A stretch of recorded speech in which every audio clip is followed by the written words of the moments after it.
Written over 400 years ago, the still controversial and thought-provoking Merchant of Venice is presented by Invictus Theatre Company in the words of William Shakespeare, but with more contemporary staging. This is Reno Lovison, executive producer at ChicagoBroadcastingNetwork.com and theater reviewer for ChicagoTheatreandArts.com. If you're looking for video production for your business or organization, check out RenoWeb.net.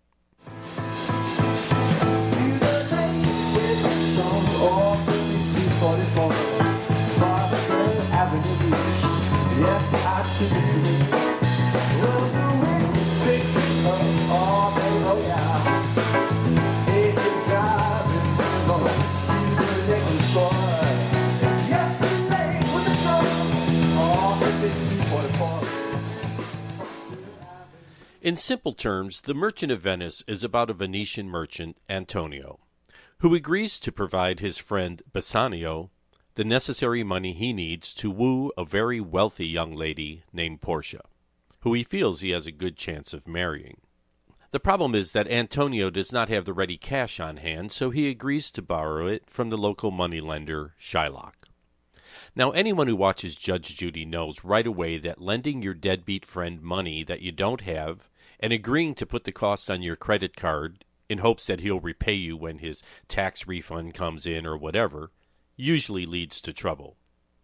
This whole plot twist turns on the fact that Shylock is Jewish, and Antonio has proven himself to dislike Jews, and Shylock in particular. Well, suffice it to say that the feeling is mutual, so Shylock proposes that rather than paying interest, Antonio instead pays Shylock 1 pound of his own flesh, taken from very near his heart, if he defaults on the loan. In this case, Antonio has a couple of ships laden with goods due soon, so paying off what he sees as an interest-free debt in his mind is a no-brainer. Antonio tells his friend Bassanio not to worry about the loan and just concentrate on getting the girl, and therein lies the plot. Now, if Shakespeare had not specifically made Shylock Jewish, this would be a story about a disagreeable loan shark and an overconfident merchant, more reminiscent of Breaking Bad or The Sopranos. But since Shylock is portrayed as a non-Christian, money-grubbing, vengeful Jewish outsider, the play takes on monumental significance because over the next several hundred years, Shylock becomes the poster boy for what much of the European world comes to believe is bad about Jews. In fact, Hitler stages the play several times in the 1930s as a way of promoting anti-Semitism. Which brings us to why Invictus Theatre Company has chosen to present this within the historical context of Mussolini's fascist World War II era Italy, perhaps to remind us of the dangers of stereotypes. My experience with Invictus has demonstrated that they like to tell big stories in small spaces, and they do it very effectively, this time in the Buena Theater at the Pride Arts Center on Broadway. Working on a small stage takes some planning, and the actors' entrances and exits are very well choreographed. But I would like to see more specific blocking and less improvisational movement during the dialogue. Also a little less just standing around. In some ways, this production is like a very high-level reading. There isn't a lot of room for theatricality, and there's precious little in terms of scenery, so the costumes do the bulk of the work setting the stage in terms of time and place. Joseph Beale has elected to play Shylock with a rather heavy accent, which he manages to maintain rather well and does so with enunciation that does not further encumber the understanding of the already challenging language. Some modern theater-goers may feel this furthers a stereotype, but I believe it helps to establish his character's otherness in the eyes of his detractors.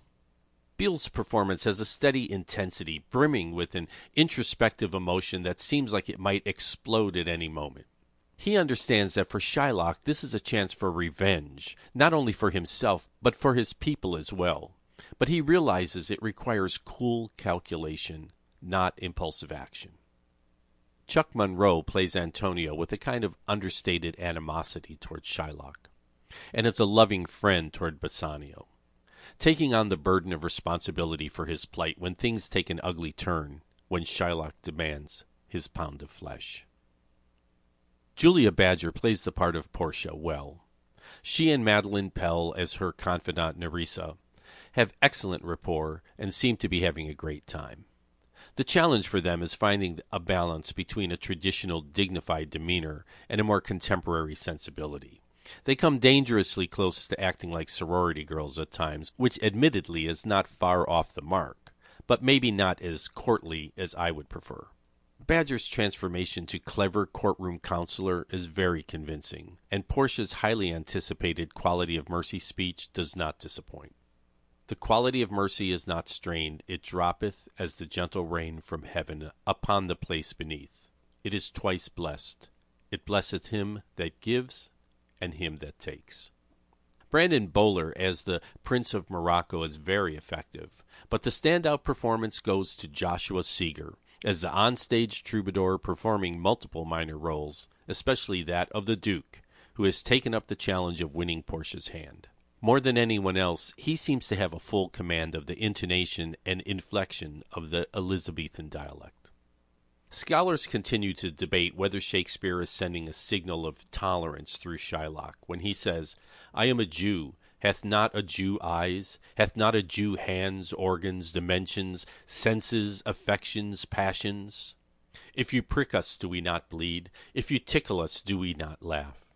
If you poison us, do we not die? And if you wrong us, do we not revenge?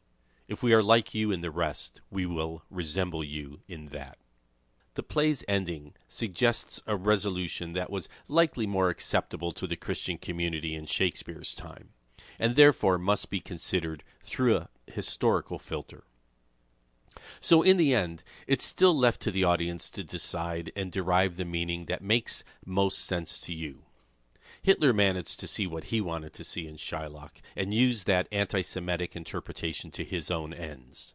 Undoubtedly, Shakespeare saw his characters as complex and often flawed individuals. I like to think that he simply wanted us to ponder these questions for ourselves and perhaps consider that there is good and bad in everyone, that revenge, justice, and mercy are part of the human experience, and we as humans can exercise some influence over how we treat one another.